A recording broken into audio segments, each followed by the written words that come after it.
Assalamualaikum warahmatullahi wabarakatuh. Selamat pagi anak-anak. Bagaimana nih kabarnya? Semoga selalu sehat dan tetap semangat. Kembali lagi dengan Ibu Novatin dengan pelajaran IPS kelas 7 semester 2. Semoga di semester ini kalian masih tetap semangat dan mendapatkan nilai yang sempurna. Baiklah, kita akan mempelajari tentang kelangkaan dan kebutuhan manusia untuk memenuhi kehidupannya. Adapun yang akan kita bahas yaitu tentang kelangkaan, kebutuhan, tindakan, motif, dan prinsip ekonomi. Baiklah, disimak ya slide selanjutnya. Sebelum memulai pembelajaran, sebaiknya kita berdoa dulu menurut agama dan kepercayaan kita masing-masing. Berdoa dimulai dan berdoa selesai. Oke, di materi ini adapun tujuan pembelajaran yaitu menjelaskan kelangkaan sebagai permasalahan ekonomi manusia. Kedua, menjelaskan dan menyebutkan jenis-jenis kebutuhan manusia di lingkungan sekitar. Dan yang ketiga, menjelaskan hubungan antar tindakan, motif, dan prinsip ekonomi. Disimak ya slide selanjutnya anak-anak. Baiklah anak-anak, kita langsung saja membahas materi selanjutnya, di mana anak-anak tahu setiap wilayah Indonesia ya tentunya memiliki kekayaan dan potensi alam yang berbeda. Sumber daya alam yang tidak merata antara wilayah satu dengan wilayah lainnya akan menimbulkan kelangkaan komoditas tertentu di suatu wilayah. Kenapa bisa terjadi kelangkaan? Kelangkaan dapat terjadi karena sumber daya yang tersedia tidak sebanding dengan kebutuhan manusia. Tidak terpenuhinya kebutuhan manusia berarti munculnya masalah pemenuhan kebutuhan yang kita sebut dengan masalah ekonomi.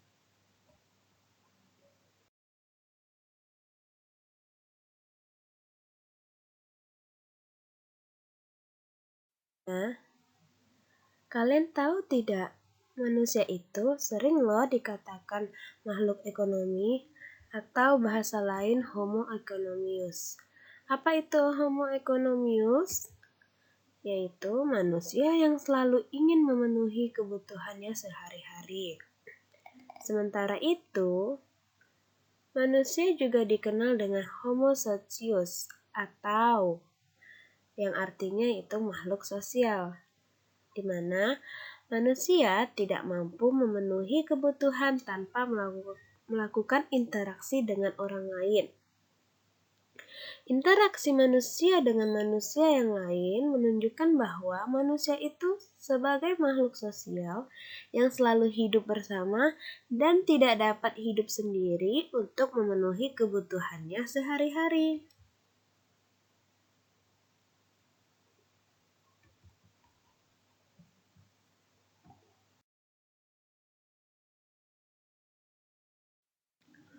Oke, selanjutnya ada tindakan manusia yang melakukan interaksi dengan manusia lain. Contohnya di sini adalah hubungan makhluk ekonomi dengan makhluk sosial. Apa sih hubungannya? Anak-anak bisa lihat deh, di bawah ini ada 3 gambar, yaitu di gambar pertama petani menanam padi di sawah. Lalu hasil petani tersebut menanam padi ini ia akan menghasilkan beras yang selanjutnya petani ini menjualnya ke pedagang beras di pasar. Anak-anak semuanya Kalian pasti tahu, mama kalian atau bahkan kita sendiri akan membeli beras tersebut di pasar yang kemudian dimasaklah beras tersebut yang selanjutnya kita makan untuk memenuhi kebutuhan sehari-hari kita. Oke, apa sih hubungannya? Hubungannya, kita mendapatkan nasi itu perlu proses, perlu adanya interaksi orang lain.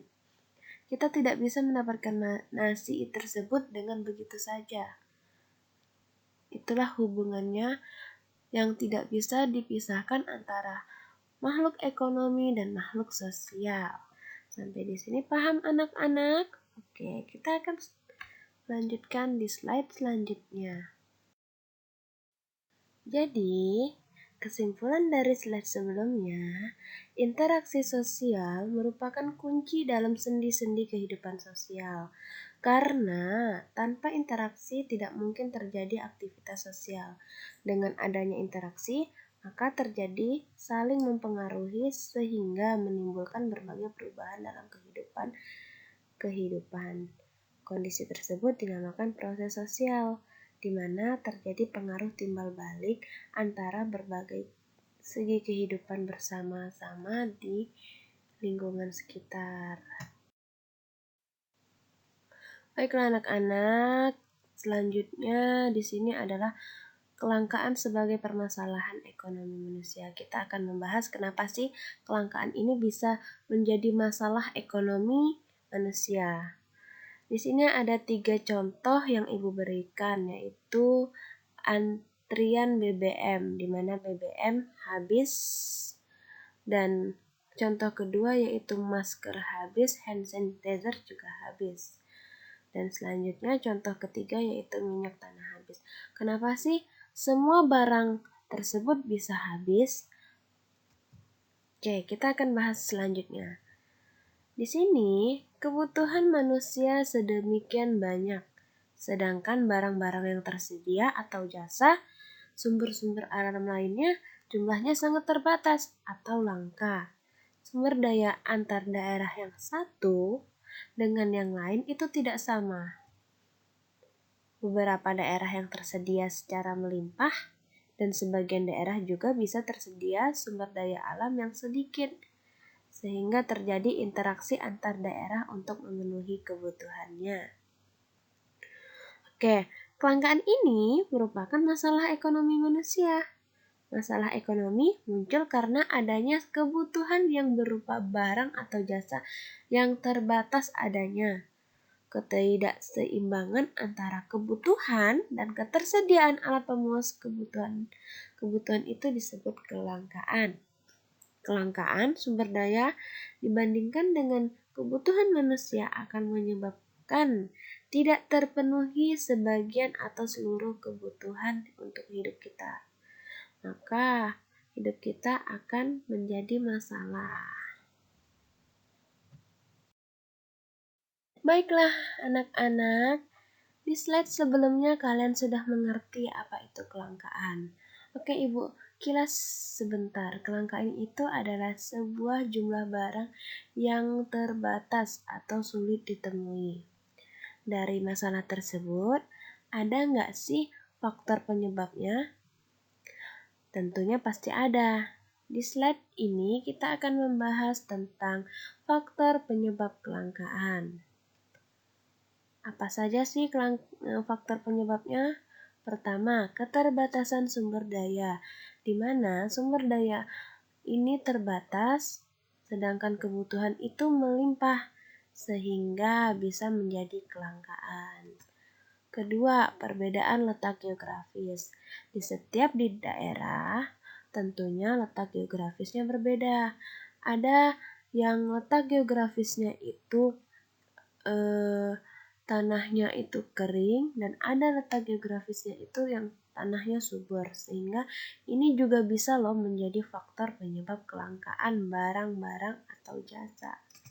Selanjutnya, pertumbuhan jumlah penduduk, di mana jumlah penduduk setiap tahunnya akan selalu meningkat, maka pastinya kebutuhan manusia juga akan bertambah. ketiga, keterbatasan kemampuan produksi. Tidak semua daerah bisa mampu memproduksi barang. Tentunya di setiap daerah itu pasti ada keterbatasan kemampuan untuk memproduksi suatu barang tersebut.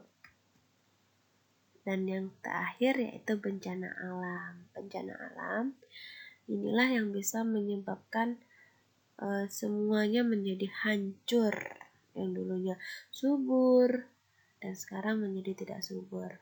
Oke, dari faktor tersebut pasti ada dong, di setiap masalah pasti mempunyai solusi.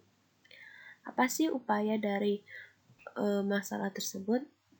Oke, di sini kita juga akan membahas tentang upaya mengatasi permasalahan ekonomi.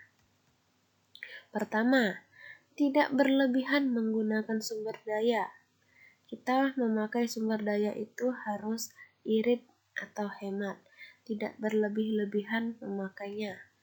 Kedua, membuat skala prioritas. Apa itu skala prioritas? Skala prioritas itu adalah yang diutamakan, barang yang diutamakan atau dipentingkan. Dan yang ketiga, melakukan daur ulang. Keempat, memanfaatkan kemajuan ilmu pengetahuan dan teknologi. Dan terakhir, melakukan riset sumber daya baru dan alternatif.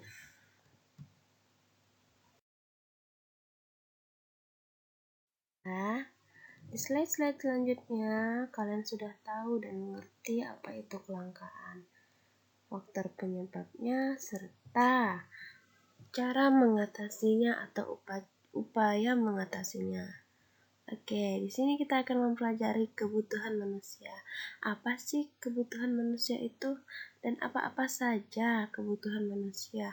Ada berapakah jenis kebutuhan manusia yang harus dipenuhi? Mari kita simak video selanjutnya. Di sini kita akan mengetahui dulu pengertian dari kebutuhan. Kebutuhan adalah suatu yang dibutuhkan atau wajib serta dipenuhi oleh manusia. Untuk apa? Untuk menunjang aktivitas sehari-hari. Dan beda gak sih dengan keinginan? Keinginan adalah kebutuhan yang tidak wajib dipenuhi oleh manusia. Karena tujuan pemenuhan keseluruhannya hanya bersifat kepuasan untuk individu masing-masing. Selanjutnya, apa itu skala prioritas? Skala prioritas adalah ukuran kebutuhan yang didasarkan pada tingkat kebutuhan yang penting atau yang sangat-sangat terpenting.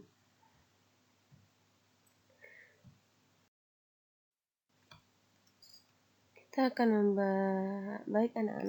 membahas tentang skala prioritas dengan diterapkan oleh setiap rumah tangga dengan membuat suatu daftar yang membuat semua kebutuhan yang harus disesuaikan dengan penghasilan, sehingga kita dapat memanfaatkan alat pemuas secara cermat, dan alat pemuas itu benar-benar dapat memenuhi kebutuhan sehari-hari kita ya.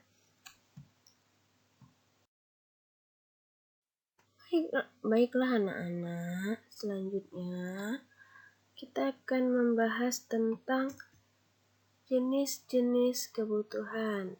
Ada berapakah jenis-jenis kebutuhan? Mari kita simak. 1. Menurut intensitas atau tingkatannya. Dalam intensitas atau tingkatannya terdapat kebutuhan primer, kebutuhan sekunder, dan kebutuhan tersier. Selanjutnya ada kebutuhan sifat. Di dalam kebutuhan sifat terdapat kebutuhan jasmani dan kebutuhan rohani. Oke. Yang ketiga ada kebutuhan menurut waktu penggunaannya. Yaitu ada kebutuhan waktu sekarang dan kebutuhan masa yang akan datang. Dan yang terakhir, kebutuhan subjek. Kebutuhan subjek terdapat individu dan kelompok.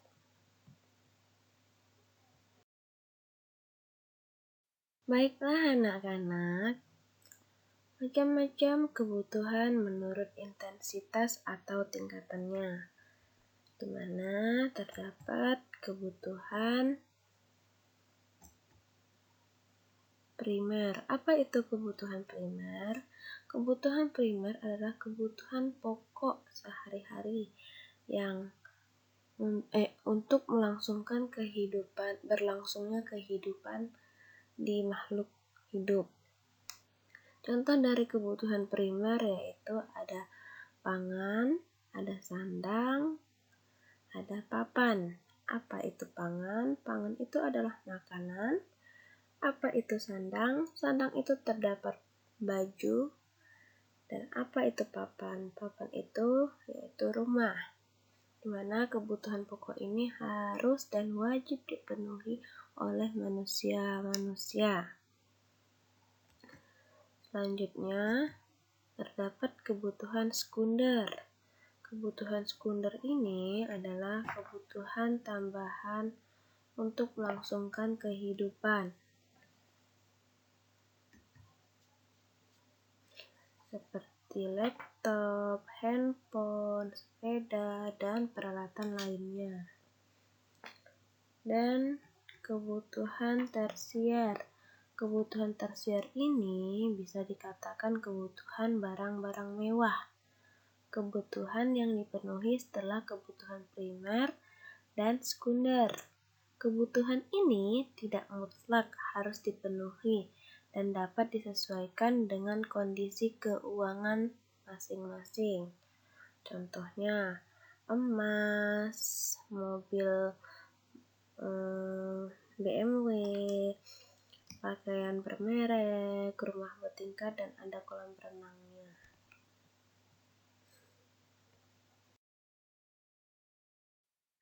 Baiklah anak-anak, kita akan membahas kebutuhan menurut sifat, di mana kebutuhan menurut sifat ini terdapat ada dua, yaitu kebutuhan jasmani. Apa itu kebutuhan jasmani? Kebutuhan jasmani atau fisik, yaitu kebutuhan yang dipenuhi untuk memperoleh kondisi tubuh yang sehat dan bugar. Contohnya seperti apa kebutuhan untuk manusia? Seperti olahraga, istirahat, berpakaian. Setelah itu minum obat bagi yang sakit. Oke, kedua, terdapat kebutuhan rohani. Apa itu kebutuhan rohani? Kebutuhan rohani sering dengan kita sebut jiwa, yaitu kebutuhan yang berkaitan dengan kejiwaan manusia. Tujuannya yaitu seseorang memenuhi kebutuhan ini untuk memperoleh ketenangan, ketentraman, dan kenyamanan hidupnya. Contohnya seperti ibadah, hiburan, rekreasi, kumpul bersama teman, dan lain-lain. Oke, untuk kebutuhan selanjutnya yaitu ada kebutuhan waktu. Kebutuhan waktu ini dibagi menjadi dua, kebutuhan sekarang. Apa sih kebutuhan sekarang yang diperlukan manusia? Kita akan membahas kebutuhan sekarang yaitu pemenuhannya tidak dapat ditunda dan harus dipenuhi saat kebutuhan tersebut dirasakan. Contoh, kebutuhan makan bagi yang lapar dan kebutuhan minum bagi yang haus, dan kebutuhan akan obat bagi yang sakit. Kebutuhan kedua yaitu kebutuhan masa depan. Apa itu kebutuhan masa depan dan apa saja yang akan disiapkan untuk kebutuhan masa depan? Kebutuhan yang pemenuhannya bisa ditunda sampai waktu yang telah ditentukan. Contohnya seperti apa? Menabung untuk jaminan hari yang tua, asuransi, dan renovasi rumah, ilmu, serta kesehatan.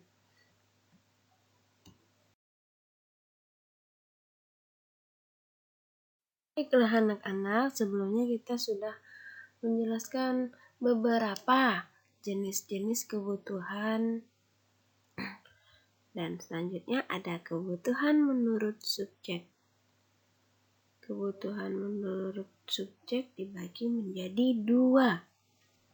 Yang pertama, kebutuhan individu atau pribadi, di mana kebutuhan yang muncul dalam diri seseorang sesuai dengan seleranya dan keinginannya.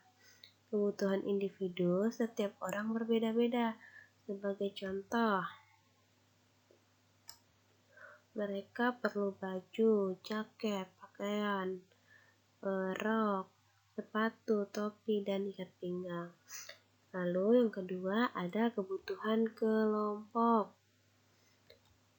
Kebutuhan kelompok yaitu kebutuhan yang dirasakan oleh sekelompok atau bergerombongan orang yang bersama-sama, dan pemenuhannya juga dilakukan secara bersama-sama. Contohnya kebutuhan jalan, sekolah, pasar, gedung, dan lapangan. Pernahkah kalian berpikir kenapa kebutuhan manusia itu berbeda? Apakah ada faktornya? Mari kita simak video selanjutnya. Tentunya pasti ada faktor yang mempengaruhi kebutuhan manusia itu berbeda. Di antaranya, 1. Jenis kelamin. Jenis kelamin terdapat 2, laki-laki dan perempuan. Laki-laki memerlukan celana dan perempuan memerlukan rok atau jilbab. Tentu saja membuat kebutuhan tersebut berbeda. Kedua, tingkat pendidikan. Kenapa tingkat pendidikan bisa berbeda? Karena tujuan pendidikan berpengaruh terhadap kebutuhan seseorang untuk menambah wawasan dan pengetahuan. Makin tinggi pendidikan, makin banyak kebutuhan seseorang. Contoh, kebutuhan perlengkapan sekolah SMP akan berbeda dibandingkan dengan kebutuhan pelajar SMA. Selanjutnya, lingkungan tempat. Lingkungan tempat tinggal berpengaruh terhadap kebutuhan manusia. Kondisi ini merupakan bentuk adaptasi manusia terhadap lingkungan sekitar. Daerah yang kondisi sosial budayanya rendah tentunya akan mempengaruhi kebutuhan masyarakat. Contoh, masyarakat yang tinggi di dataran rendah mengenakan pakaian tipis, sedangkan masyarakat yang tinggal di dataran tinggi menggunakan pakaian yang tebal. Selanjutnya yaitu kemajuan ilmu pengetahuan dan teknologi.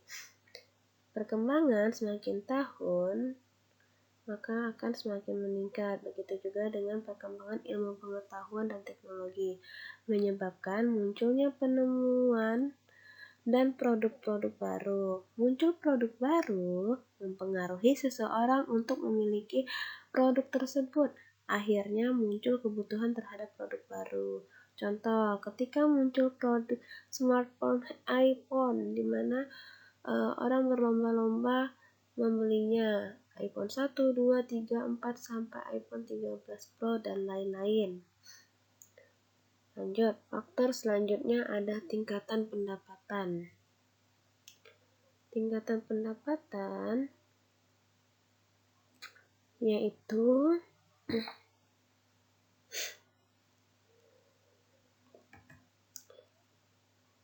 status sosial.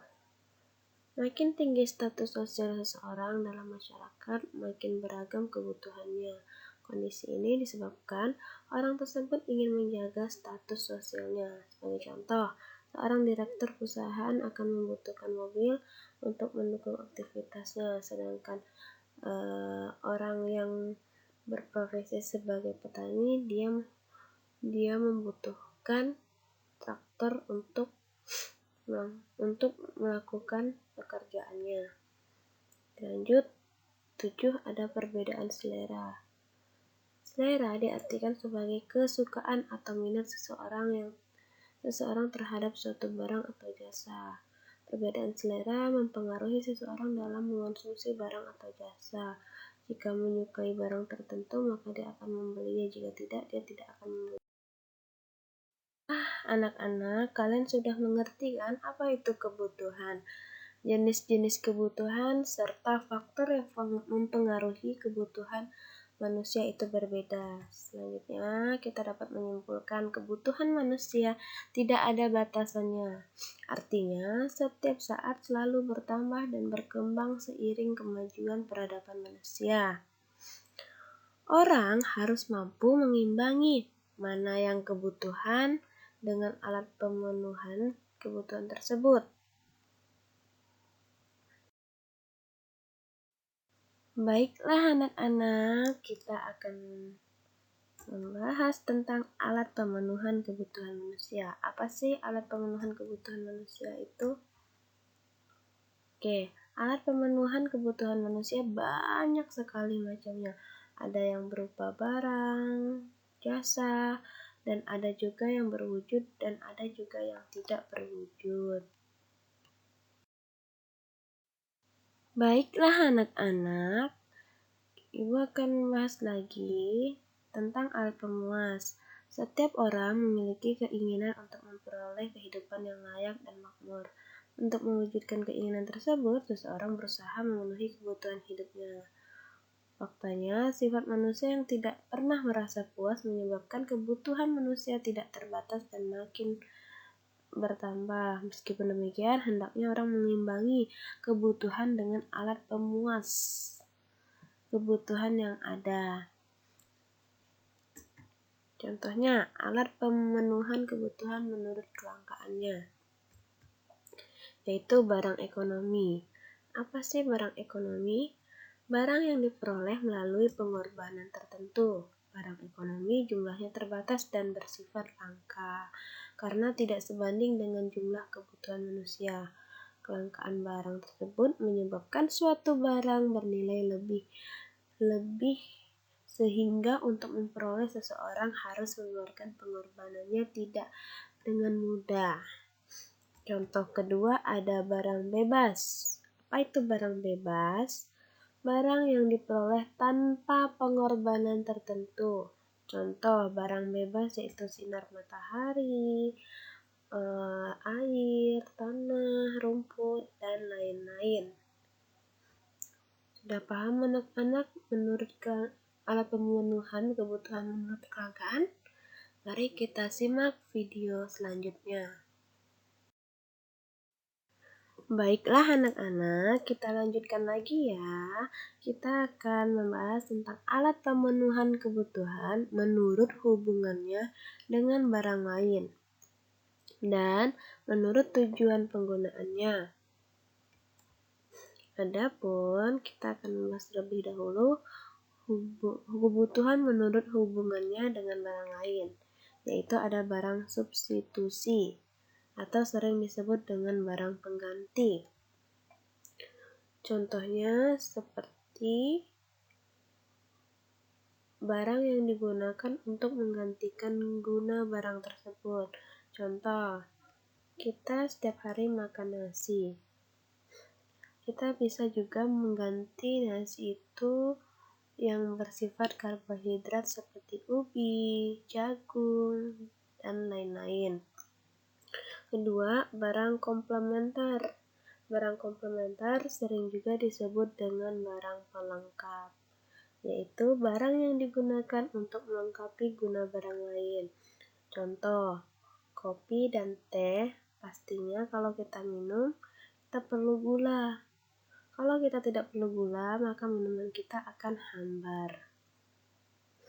Kedua, kalau kita masak menggunakan kompor, kita wajib mempunyai LPG. Jika tidak ada LPG, kompor itu tidak akan hidup. Lanjut, menurut tujuan penggunaannya, terdapat barang produksi. Apa sih barang produksi? Barang yang harus diolah terlebih dahulu agar dapat digunakan untuk memenuhi kebutuhan hidup. Sebagai contoh, ada petani yang menggunakan trotoar atau traktor serta mesin beras. Oke, kedua ada barang konsumsi. Apa ya barang konsumsi? Barang konsumsi itu adalah barang yang langsung dapat dimanfaatkan untuk memenuhi kebutuhan hidup. Barang konsumsi juga disebut dengan barang jadi atau siap pakai. Contohnya seperti barang-barang tersebut. Ada minyak makan, ada kopi, ada soklin, dan barang-barang lainnya. Oke. Kita masih membahas tentang alat pemuas, yaitu alat pemenuhan kebutuhan menurut proses pembuatannya. Ada barang mentah. Apa itu barang mentah? Barang yang harus diolah terlebih dahulu agar dapat digunakan untuk memenuhi kebutuhan hidupnya.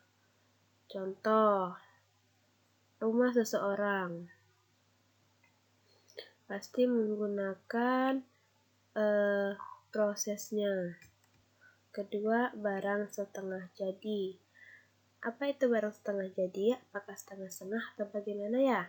Oke, barang setengah jadi yaitu barang yang telah diolah tetapi harus diolah lagi agar dapat digunakan untuk memenuhi kebutuhan hidup. Sebagai contoh, beras. Beras akan diolah lagi, dimasak lagi agar menjadi nasi dan siap kita makan. Selanjutnya ada barang jadi. Barang jadi itu adalah barang yang siap dikonsumsi masyarakat.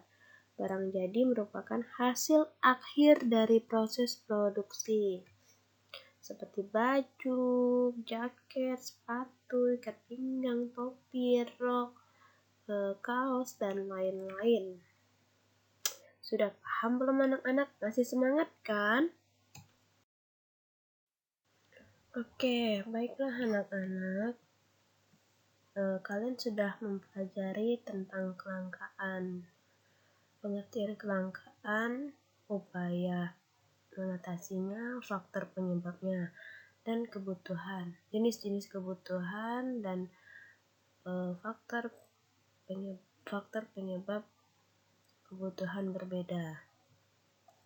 Oke, di sini kita akan membahas tentang tindakan, motif, dan prinsip ekonomi.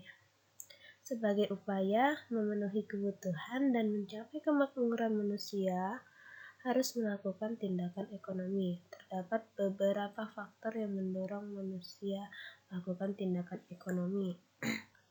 Bisa dilihat di gambar, ada seorang wanita yang membeli makanan, serta ada yang melakukan tawar-menawar. Dan terakhir juga ada ibu-ibu yang berbelanja. Oke,